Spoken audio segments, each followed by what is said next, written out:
He's gonna shove it. Yeah! He's gonna shove it.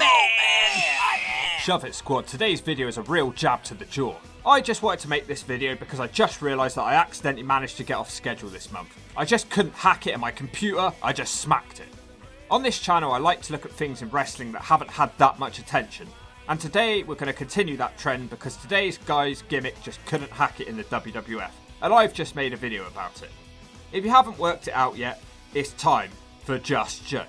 I'd forgive you if you've just about forgotten about this guy. Unless you were paying the utmost attention during the tail end of the Attitude Era, you would have completely missed it.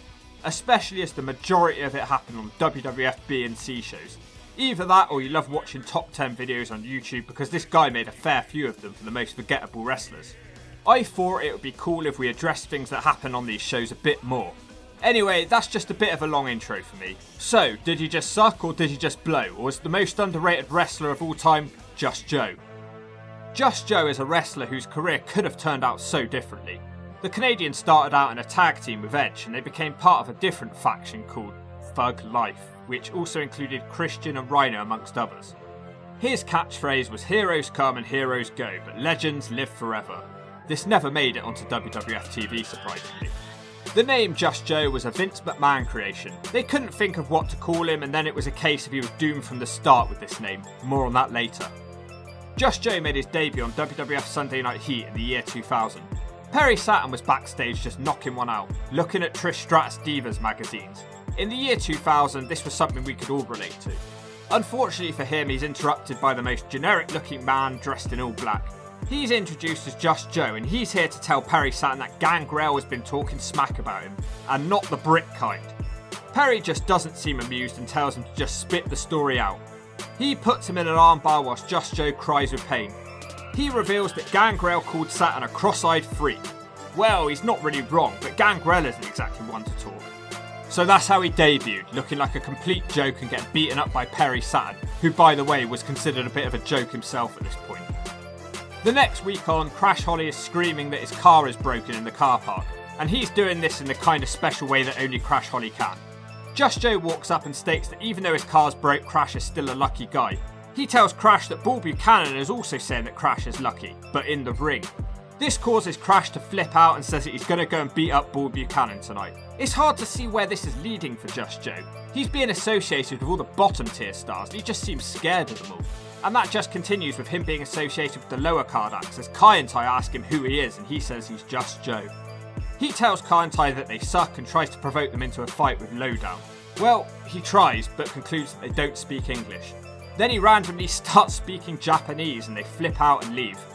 Every time he reminds whoever he's speaking to that he's just the messenger and it's not his fault for what he's saying. Joe continues a sort of mini story of Kai and Tai on the next show where they're doing bad comedy and trying to teach him Japanese, then he gets offended and leaves. He didn't try and stir any pots or pass along any messages here, he just got offended. I didn't really get it and it wasn't funny. It turns out he's all over this episode speaking to Sergeant Slaughter next, who says he's never heard of Just Joe. He tells Slaughter that Kai and Tai think the Japanese school system is better than the US state school system. This of course upsets the patriotic Slaughter. But what could any of this possibly mean for Joe? Well, that question would be answered quickly as he heads back to Kai and Tai's locker room to tell them that Slaughter isn't happy about what they've been saying. He then returns to Slaughter, he's been a real messenger here, and says that Kai and Tai want to fight him, and he says they've said he has a big chin. Again, not a lie. None of it's funny and he looks terrified the whole time. Kai and Tai go on to lose the handicap match against Slaughter. So far it seems that anyone that Just Joe ends up bullshitting to ends up getting beaten up and regretting speaking to him. So maybe it's going to lead to like a 4-on-1 handicap match. Perry Saturn, Crash Holly and Kai and Tai versus Just Joe. That would just suck. Next up, Test and Albert are arguing about shaving Albert's back. Albert says that the ladies like fur and he asks Joe for his opinion on fur.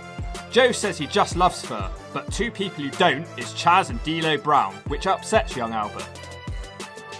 TNA win the matchup, so I guess I was wrong about the handicap redemption thing going on. Maybe he just couldn't overcome the odds of a 6-on-1 match.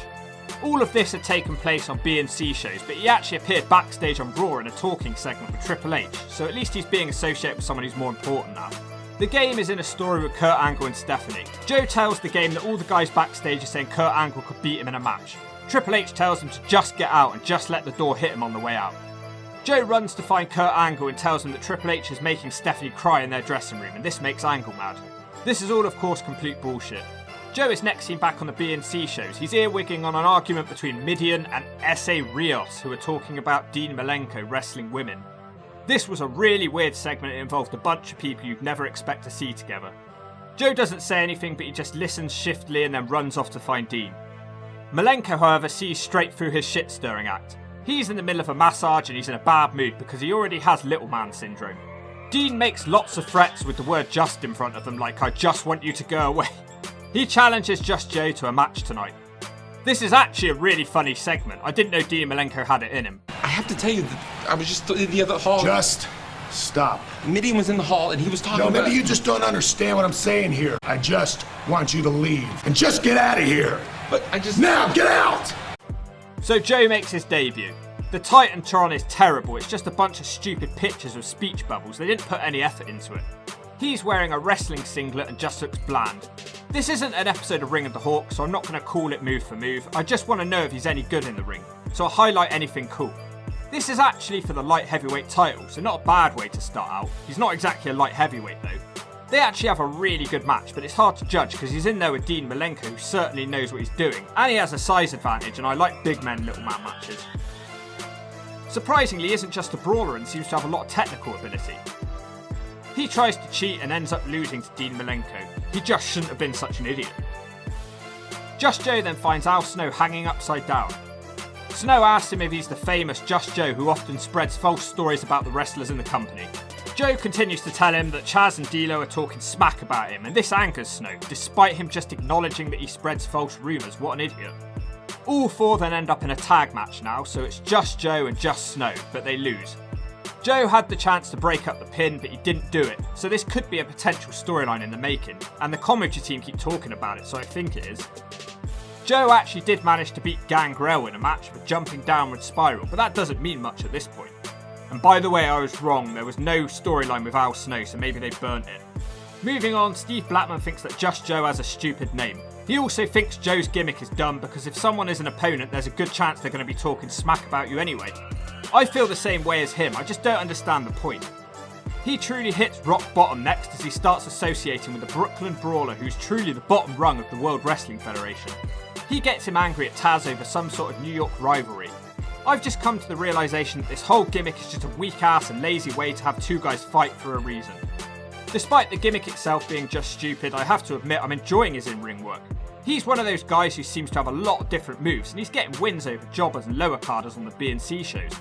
Maybe I should just start a Ring of the Hawk for the B shows. This guy would certainly do the JOB. Talking of in-ring action, he saw little, zero, nothing, nada, not a brick to the head on the main show. His main highlight was appearing at Unforgiven 2000 in a backstage segment with The Rock and Austin.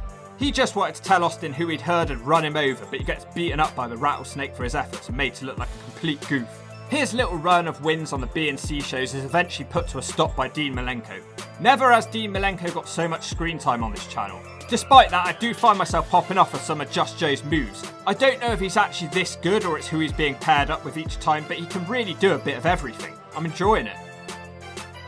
Unfortunately, it really wasn't going well for him. You know it's not going well for you when you're losing to the Brooklyn Brawler in matches. So you might be wondering how he ended up with such a pointless gimmick, as I mentioned earlier. Well, here's a little factoid for you with an additional punch to the gut. When Just Joe first made it into the WWF, he pitched the idea of being a cult leader and also having a feud with the Godfather over being immoral. He was shot down at the time, and the idea was eventually turned into the right to censor angle. So Joe was now left with just the gimmick of being nothing, apart from being a whiny bitch who nobody could possibly get behind. The gossiping and messenger stuff came to a complete stop, and he was just a guy having matches for the next few months. Not sure if management realised it wasn't working or they just couldn't be bothered anymore. The match quality continued to be great actually. He came up short when challenging Steve Blackman for the hardcore title, but they had a great back and forth match. I had no idea this guy was so good in the ring. I've got to the point in this video where I feel confident to make this statement. Just Joe is just good in the ring. It's not just his dance partner because he's had about 10 good matches with 10 different people. His final match on WWF TV came in December 2000 against the Dudley Boys whilst he was tagging with Funaki, and he took the 3D. He was released around the start of 2001. You know, this run really surprised me. You see Just Joe mentioned in a lot of top 10 videos, but you don't get the full story like that, do you? These videos gave me a wrestling education along with you guys as well, I hope. His in-ring work was definitely not the problem, but the presentation was.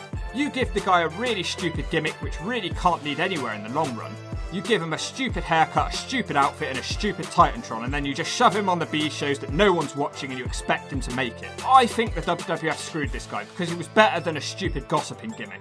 Just Joe would wrestle a couple more times in the WWE in 2003, but his most notable run was in TNA as Legend. That I did not enjoy so much. He had long hair and nobody cared. His first match in TNA was against a wild Slapnuts of Pierce. Jeff Jarrett. Yeah, we haven't done it for a while. I thought I'd better sneak one in. It's been a couple of videos. People get upset at me if I don't do it. The guy made a pretty decent living wrestling all around the world in the end. He was even on to Dana 100%, that was the Indian/African promotion that I'd love to get the footage for. He also seems to be getting into acting with a part in next year's TV series Emergency LA as a cop, although I'm not sure if this is reliable information or not. I wouldn't exactly bet a hawk feather on it. As mentioned earlier, I'm spending some time enjoying episodes of Heat and Metal because you never know what you might find, and it's the next best thing to the elusive TNA B-show explosion. I'm going to get back on with a Patreon request now. I just had an urge to make this video. I don't know why, there's no need to sigh. If I haven't made your video request yet, there's no need to cry. The Hawk lives forever, he'll never die.